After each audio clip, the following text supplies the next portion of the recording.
നമസ്കാരം. SFI എന്ന വിദ്യാർത്ഥി സംഘടന അത് എല്ലാ കാലത്തും CPM-നും അതോടൊപ്പം തന്നെ ഏത് കോളേജിലെയും അധ്യാപകർക്കും അതോടൊപ്പം തന്നെ കോളേജിലെ പ്രിൻസിപ്പാൾക്കും മറ്റ് വിദ്യാർത്ഥികൾക്കും എല്ലാം തന്നെ ഈ SFI എന്ന വിദ്യാർത്ഥി സംഘടന ഒരു തലവേദന തന്നെയാണ്. കോളേജിൽ അടികൂടാനും അവിടെ വെട്ടിനും കുത്തിനും കള്ളിനും കഞ്ചാവിനും ഉൾപ്പെടെ ഏത് വൃത്തികെട്ട പ്രവർത്തനത്തിനും മുൻപന്തിയിൽ നിൽക്കുന്ന ഒരു വിദ്യാർത്ഥി സംഘടനയാണ് SFI എന്ന് പറയുന്നത്. തെറി വിളിക്കാനും സ്ത്രീകളോട് അപമര്യാദയായി പെരുമാറാനും മാത്രം അറിയാവുന്ന ഒരു വിദ്യാർത്ഥി സംഘടന. SFIയിൽ ചേർന്ന് കഴിഞ്ഞാലുള്ള ഒരു ഗുണം എന്താണെന്ന് പറഞ്ഞു കഴിഞ്ഞാൽ പരീക്ഷ എഴുതാതെ തന്നെ പാസ്സാവുമെന്നത് മറ്റൊരു പ്രധാനപ്പെട്ട കാര്യമാണ്. അങ്ങനെ SFIയുടെ നിയന്ത്രണത്തിലുള്ള അല്ലെങ്കിൽ CPM-ന്റെ ഒത്താശയോടുകൂടി പ്രവർത്തിക്കുന്ന പല കോളേജുകളും നമ്മുടെ കേരളത്തിലുണ്ട് എന്നത് മറ്റൊരു പ്രധാനപ്പെട്ട കാര്യമാണ്. അതുകൊണ്ട് തന്നെയാണ് ഈ CPM-നെ സംബന്ധിച്ചിടത്തോളം SFI എന്നാൽ ഒരു യുവ വിദ്യാർത്ഥി ഗുണ്ടാ സംഘം കൂടിയാണ്. നമുക്കറിയാം, മുൻ ഗവർണറായിരുന്ന ആരിഫ് മുഹമ്മദ് ഖാനെ അടക്കം വഴിയിൽ തടഞ്ഞു നിർത്തി അദ്ദേഹത്തിൻ്റെ ഔദ്യോഗിക വാഹനമടക്കം അടിച്ചു തകർക്കാനായിട്ട് SFIക്ക് ഒരു ശ്രമം നടത്തിയതെന്ന് മറ്റൊരു കാര്യമാണ്. പൂർണ്ണ സ്വാതന്ത്ര്യം CPM SFIക്ക് കൊടുത്തിട്ടുണ്ട്. കാരണം നിങ്ങൾക്ക് ആരുടെ തലമണ്ട വേണമെങ്കിലും അടിച്ചു പൊട്ടിക്കാം, കേസൊന്നും വരില്ല, പോലീസ് നിങ്ങളെ അറസ്റ്റ് ചെയ്യുകയോ നിങ്ങളുടെ രോമത്തിൽ പോലും തൊടുകയില്ല, ബാക്കിയെല്ലാം പാർട്ടി നോക്കിക്കൊള്ളും എന്നുള്ള ഒരു നിർദ്ദേശം ഈ പാർട്ടി തന്നെ അല്ലെങ്കിൽ AKG ഭവനിൽ നിന്ന് തന്നെ അല്ലെങ്കിൽ CPM സഖാക്കൾ തന്നെ SFIക്ക് നൽകിയിട്ടുണ്ട്. അതുകൊണ്ടാണ് ഇവർ തെരഞ്ഞു പിടിച്ചുകൊണ്ട് വലിയ രീതിയിലുള്ള ഒരു സംഘർഷം അല്ലെങ്കിൽ ഒരു കലാപം തന്നെ കോളേജുകളിലൊക്കെ നടത്തുന്നത്.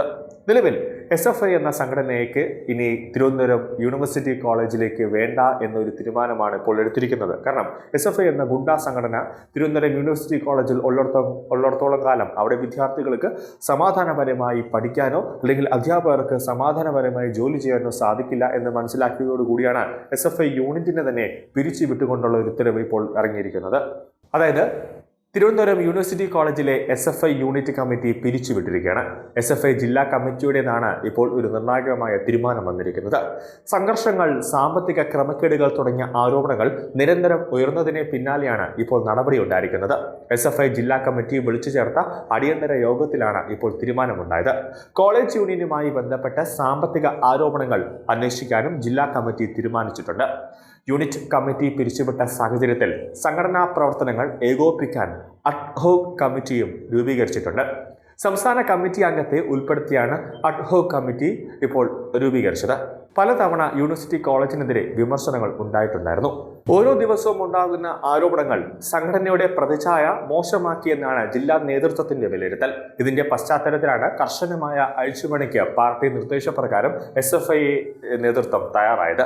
ഹോസ്റ്റലിലെ അനധികൃത താമസത്തെ ചൊല്ലി SFI നേതാക്കൾ ചേരിതിരിഞ്ഞ് ഏറ്റുമുട്ടിയ സംഭവം ഉൾപ്പെടെ നടപടിക്ക് കാരണമായിട്ടുണ്ട്. പ്രശ്നം പരിഹരിക്കാനെത്തിയ ജില്ലാ നേതാവിനെ യൂണിറ്റ് ഭാരവാഹികൾ മർദ്ദിച്ചതായും ആരോപണം ഉയർന്നിരുന്നു. ഇതിനു പുറമെ കോളേജിലെ ഭിന്നശേഷിക്കാരനായ വിദ്യാർത്ഥിയെ മർദ്ദിച്ച സംഭവത്തിൽ 4 SFI നേതാക്കളെ നേരത്തെ തന്നെ സസ്പെൻഡ് ചെയ്തിരുന്നു കോളേജിൽ നിന്നടക്കം. ഇവർക്കെതിരെ കേസെടുത്തെങ്കിലും മുൻകൂർ ജാമ്യം നേടി തിരിച്ചെത്തിയ പ്രതികൾ ക്യാമ്പസിൽ അവർക്ക് ഒരു വലിയൊരു സ്വീകരണം SFI നേതാക്കൾ ഒരുക്കിയതും വലിയൊരു പ്രതിരോധത്തിൽ പാർട്ടിയെ കൊണ്ട് എത്തിച്ചു എന്നതാണ് മറ്റൊരു പ്രധാന കാര്യം. അതുകൊണ്ട് തന്നെയാണ് ഈ വരുന്ന നിയമസഭാ തിരഞ്ഞെടുപ്പിലടക്കം ഈ CPM-ന്റെ ഗുണ്ടാ സംഘടനയായ അതായത് യുവ ഗുണ്ടാ സംഘടനയായ SFIയെ പറ്റി ഒരു പരാമർശം അല്ലെങ്കിൽ അങ്ങനെ ഒരു പ്രചാരണം നടത്താനുള്ള സാധ്യതയുണ്ട്. അല്ലെങ്കിൽ ഈ തെരഞ്ഞെടുപ്പുമായി ബന്ധപ്പെട്ട് ഇവർ എന്തെങ്കിലും ഒരു ആക്രമണം നടത്താനുള്ള സാധ്യത മുന്നിൽ കണ്ടുകൊണ്ടാണ് SFIയെ യൂണിവേഴ്സിറ്റി കോളേജിൽ നിന്നടക്കം അവരുടെ പാർട്ടിയെ പിരിച്ചുവിട്ടുകൊണ്ടുള്ള ഒരു ഉത്തരവ് ഇപ്പോൾ CPM എടുത്തിരിക്കുന്നത്.